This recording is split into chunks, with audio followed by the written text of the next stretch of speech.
आगे बढ़े। पांडवों ने राजसूय यज्ञ करना चाहते हैं,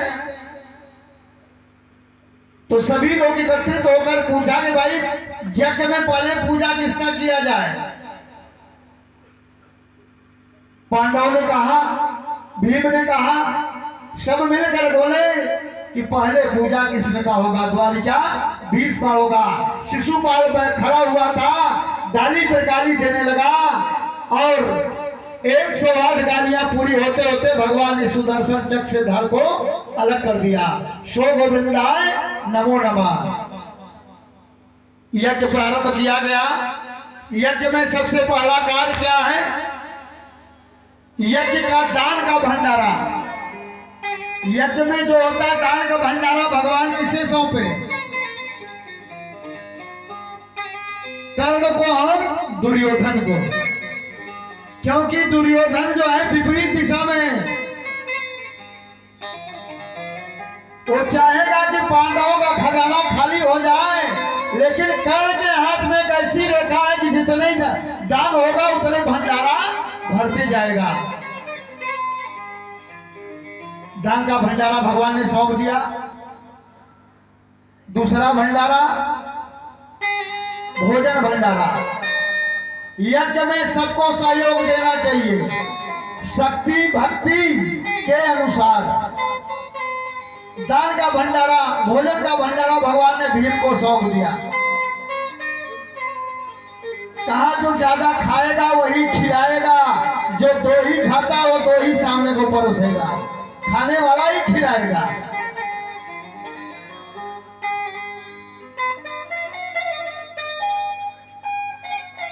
भोजन परोसने का कार्य भगवान ने दे दिया द्रौपदी को।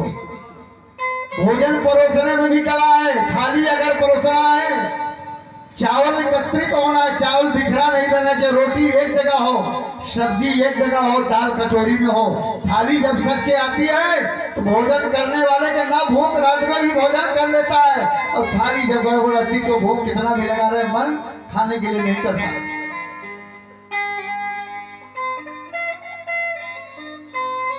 भोजन परोसने की कला भगवान ने द्रौपदी को दे दिया, सबको बांट दिया। भगवान ने कहा मेरा भी एक काम है, मैं क्या करूंगा? कहा मैं मेन दरवाजे पर, गेट पर रहूंगा।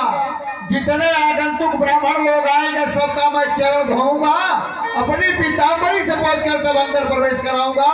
अब तक ब्राह्मणों को भोजन कराया जाएगा। भगवान ने यही कार्य लिया। राजसूय युधिष्ठिर की नो कामे प्रभु झूठ उठाई। कृपा के सागर, करुणा के सागर, त्रिलोकीनाथ भगवान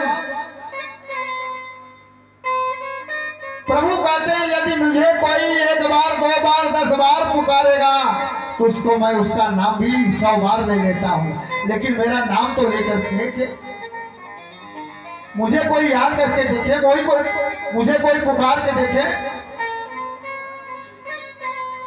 बोलिए वृंदावन बिहारी लाल की। सुखदेव महाराज जी कहते हैं राजन, आगे का जो प्रसंग है, कृष्ण जैसा करुणा का सागर कोई नहीं हो सकता।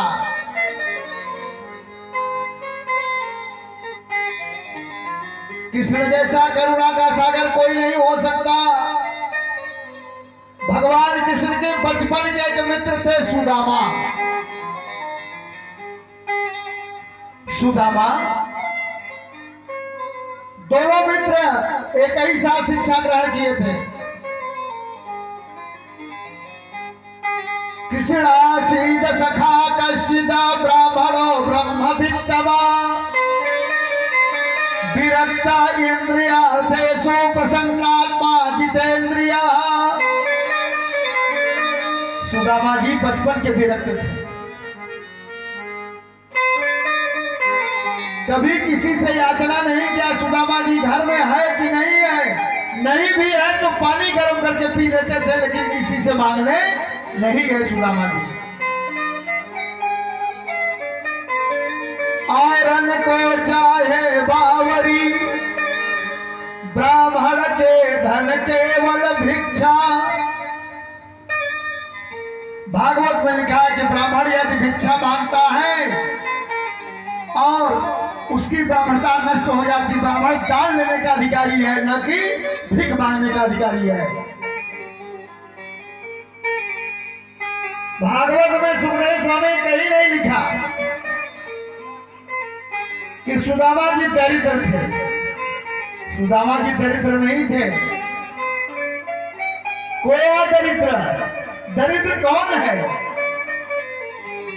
जिसके अंदर संतोष नहीं है, वो सबसे बड़ा दरिद्र है। गो धन गज धन बाज धन और रतन धन खान, जब आवै संतोष धन सब धन धूरी समान। दरिद्र वही है, सारा चीज गजा हुआ है, न खा रहा है न खिला रहा है, केवल हाय हाय करके रखते चला जा रहा है। फिर भी संतोष नहीं, कितना और ले आऊं, कहां से ले आऊं, ढूंढते रहता है, ढूंढते रहता है। सुदामा जी बचपन से दरिद्र थे। ऐसा ब्राह्मण कोई नहीं हुआ सुदामा जैसा।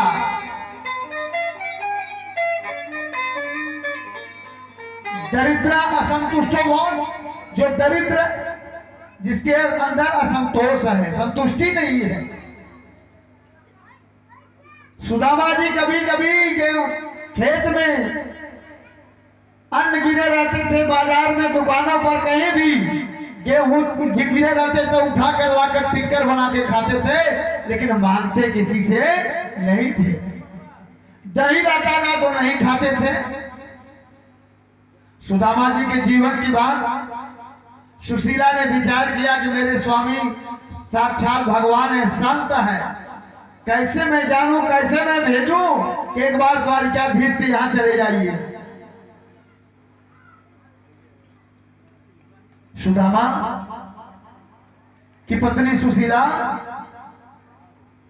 ने कहा, स्वामी मैं कुछ आपसे कहना चाहती हूं, मेरे बात को जरा आप सुन लीजिए।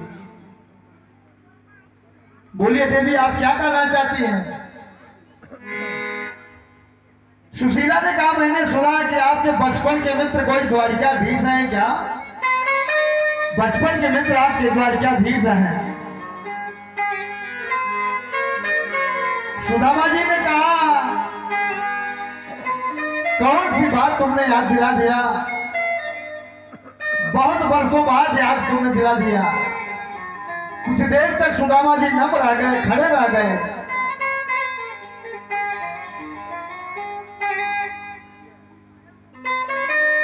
सुदामा जी ने कहा, कौन ऐसा व्यक्ति संसार में होगा जो द्वारिकाधीश को नहीं जानेगा, और कौन ऐसा व्यक्ति होगा जो ये नहीं जानेगा सुदामा उनके मित्र है।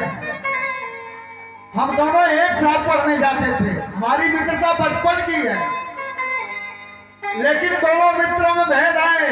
वह द्वारिका के राजा बने बैठे हैं, मैं अपनी कुटिया का राजा बन करके बैठा हूं। उनके पैरों में सोने का खड़ा हुआ है, लेकिन मेरे पैरों में कुछ भी नहीं है। तो हमारी कुटिया में मुझे संतोष है, मुझे जो आनंद मेरी कुटिया में, उन्हें द्वारिका में आनंद है। कहना क्या चाहती ये बताओ तो। सुशीला ने कहा, मेरा एक ही विचार है कि एक बार जरा आप चले जाते दर्शन के लिए।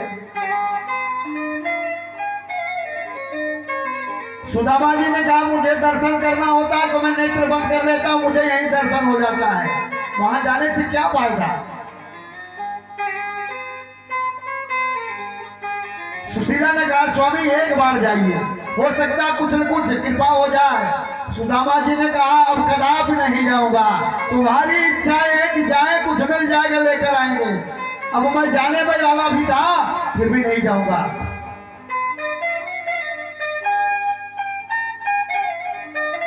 सुशीला ने कहा, स्वामी आप कुछ मत कहिएगा, कुछ मत मानिएगा, मेरी ये भी इच्छा नहीं है, लेकिन आप दर्शन तो कर आइए, एक बार चले तो जाइए। सुदामा जी ने कहा, ठीक है, मित्र के यहाँ, रिश्तेदार के यहाँ, नातेदार के यहाँ व्यक्ति जाता है तो 1 किलो मिठाई, 1 दर्जन केला जरूर ले जाता है। लेकिन यहाँ कुछ है ही नहीं, तो क्या लेकर हम जाएंगे अपने मित्र के यहाँ? कुछ भी नहीं है। सुशीला ने कहा आप तैयार हो जाइए स्वामी, पत्नी का धर्म है। सुशीला ने कहा आप तैयार होइए, व्यवस्था करना हमारा काम है। सुदामा जी तैयार होने लगे। सुशीला वाचिस्वा चतुरान्मुष्टिं विप्राणो प्रतोतंडुलान्। सुशीला 4 घर से 4 मुट्ठी चावल लाया, चिवड़ा को लाया, चावल को लाया।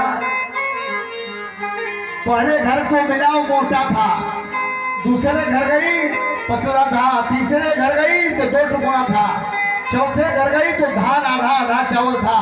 सुशीला ने ऐसा क्यों किया? ऐसा करने पर द्वारकाधीश समझ जाएंगे। चावल को लाया। सुशीला ने कहा ऐसे वस्त्र में बांधा, ऐसी कपड़े में बांधा। सुशीला ने 5 जगह से सिला हुआ था। ये द्वारकाधीश देखेंगे, समझ जाएंगे, जान जाएंगे। 5 जगह से सिला हुआ था।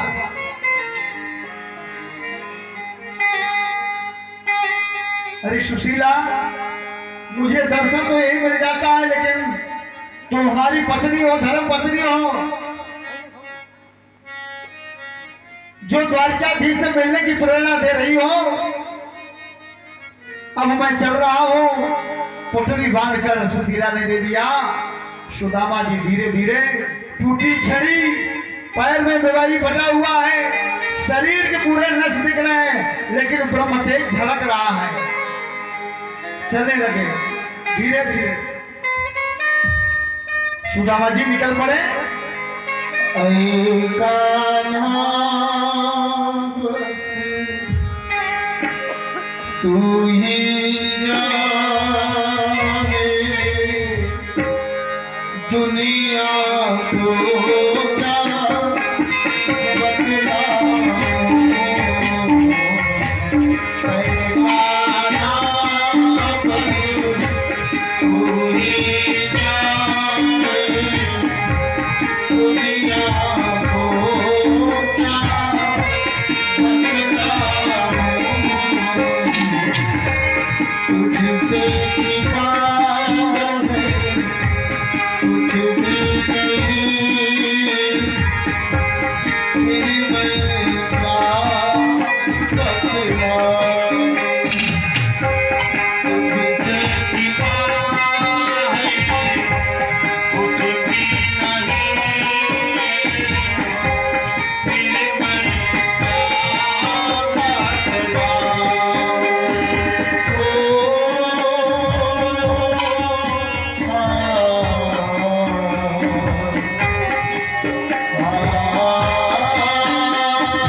सकल सृष्टि में तू ही समाया, घट घट में जान लिया। सकल सृष्टि में तू ही समाया, घट घट में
तुझसे छिपा है कुछ भी नहीं,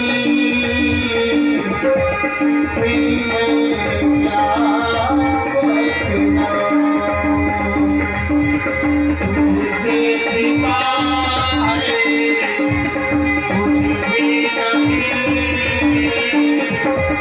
फिर मैं क्या बतलाऊं।